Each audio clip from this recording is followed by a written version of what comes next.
Hi guys, welcome to Embrace Tai Chi, where we explore Tai Chi training and practice in a way that's useful for you. Today we'll look at the concept of Chi energy, what it is, and how we can use it to improve our daily lives. We'll also start to uncover the principle of purpose, looking at how our personal objectives and goals can influence how we train in the art. And finally, we're going to start moving with a Qigong form called Sinking the Qi that I often use at the beginning and end of all my Tai Chi routines.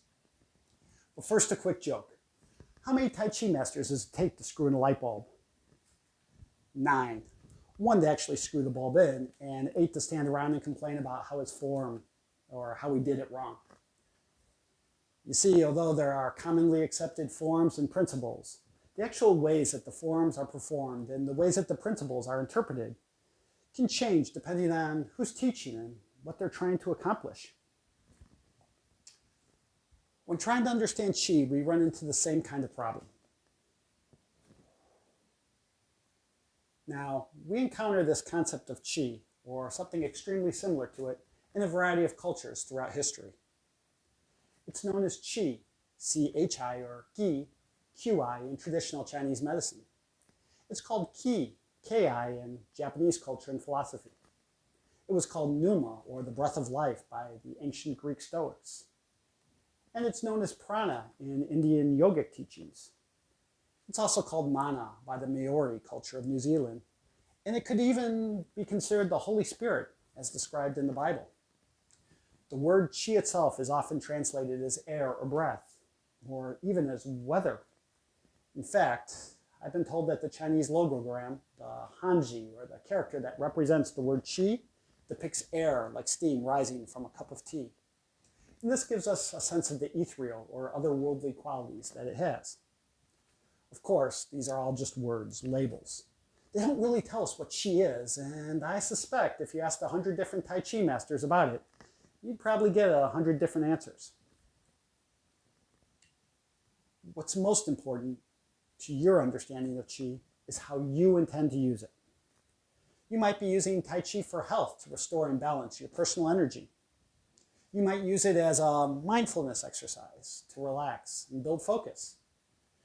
You could use Tai Chi to regain emotional balance, to reduce the effects of trauma, or to calm anxiety. Maybe you're using Tai Chi for martial arts to transfer energy into an opponent or sense their intentions. Maybe you want to use Tai Chi to build a spiritual connection in regards to a religious belief or discover some sort of divine connection with nature. What I'd like to suggest is that how you use Tai Chi will determine what it means for you. This is called the principle of purpose. For some people, Qi might be a kind of mystical force, and for others, it's simply breathing and relaxing, while for another, it's a way to settle and focus the mind. And for someone else, it's a powerful metaphor for how to appreciate nature and the environment around us. There's no wrong or right answer here. There's just finding an understanding that works best for you. And since there's no wrong or right answer, let's hold off on our criticisms of how others choose to understand Qi. Just like some definitions might not work for you, maybe your ideas don't work for someone else, and that's okay. Besides, focusing on criticizing other people is a very un-Tai Chi-like thing to do, so let's just let it be.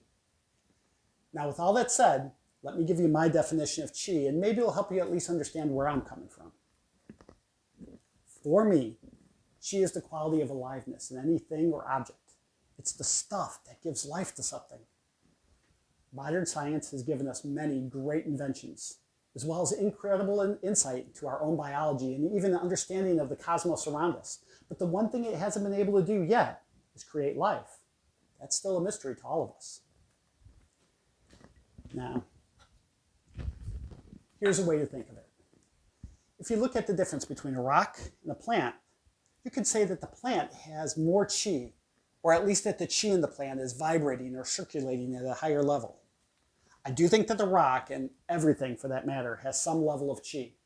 But things that are alive, like plants, animals, people, have a different quality or frequency of this aliveness, this Qi force.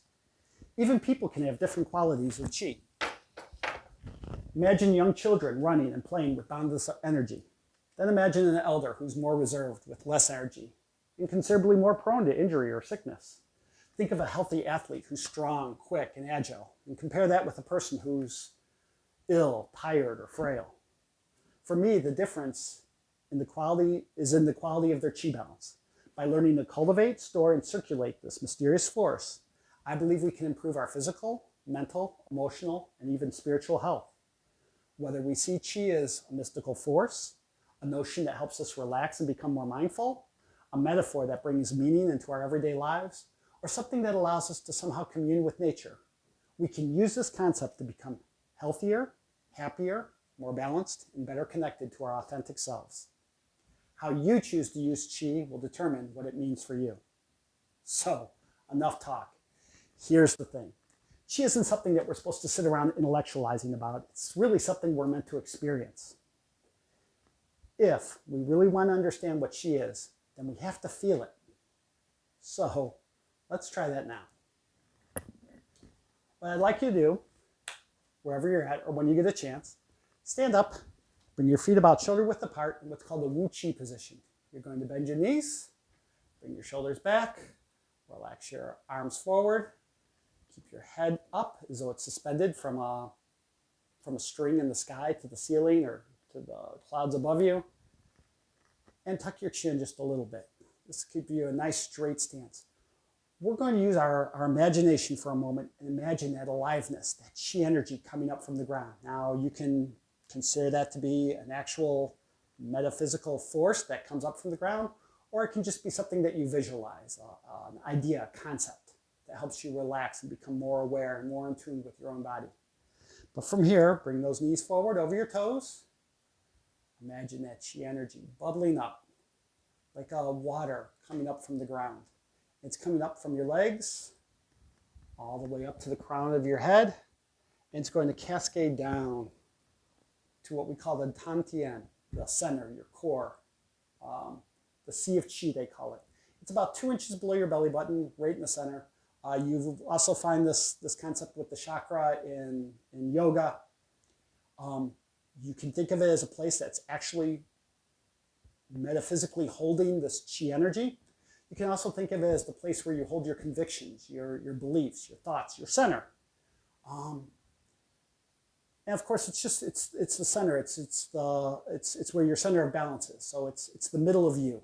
Okay, you're bringing this idea of chi up from below, the top of your head, and settling it, along with all your thoughts, problems, emotions. Just bringing it up and letting everything just wash to your center. Let's try that a couple times.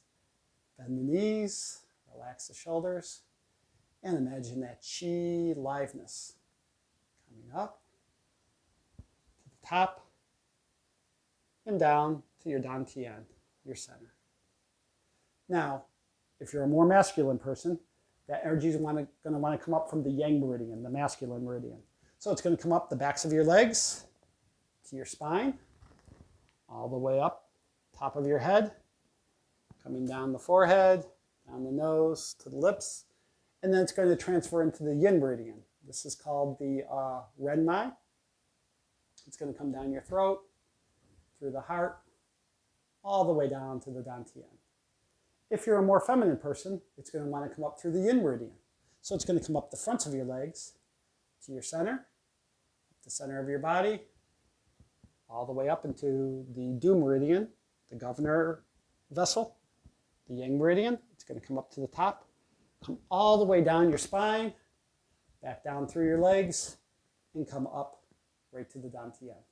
Either way, whether you're circulating this way for a more feminine or this way for more masculine, you're bringing that energy up from the ground into your center.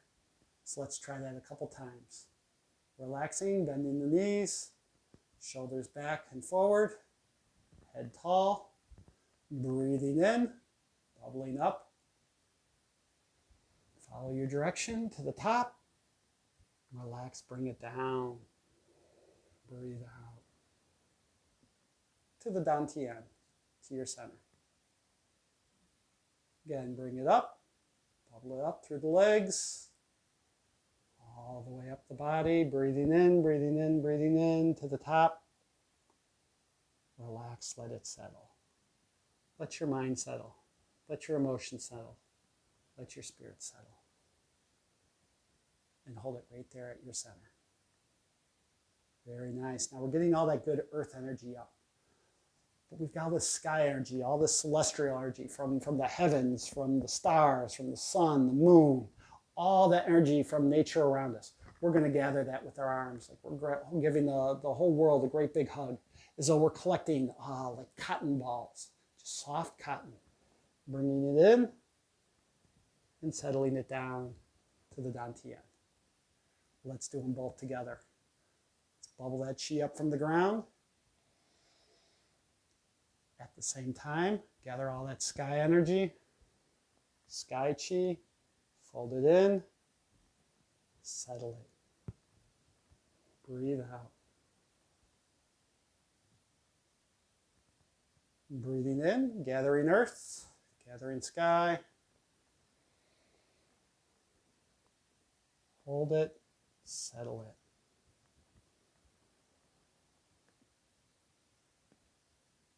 Bring it to the Dantian. Again, from the ground, from the earth. Gather all that wonderful aliveness around you. Bring it in. Breathe out as you let it settle. Let's try 2 more together. Breathe in. Bring it up. Gather, gather, gather. Hold it. Exhale, breathe out. Let it settle. Breathing out from your nose. You can try to hold your tongue to the roof of your mouth. Not most important right now. Right now, we're just trying to hold that. Okay, guys. Thank you for training with me today. I hope that you found this video useful, that it gave you some new perspectives, viewpoints into understanding what this force of chi is, this aliveness, and gave you a chance to actually practice and experience what it's like to try to move chi through your body, through your awareness. Thanks for sticking with me to the end here. I really appreciate you doing so, and hope that you'll check out some of my other videos and maybe train with me again sometime. Thank you very much.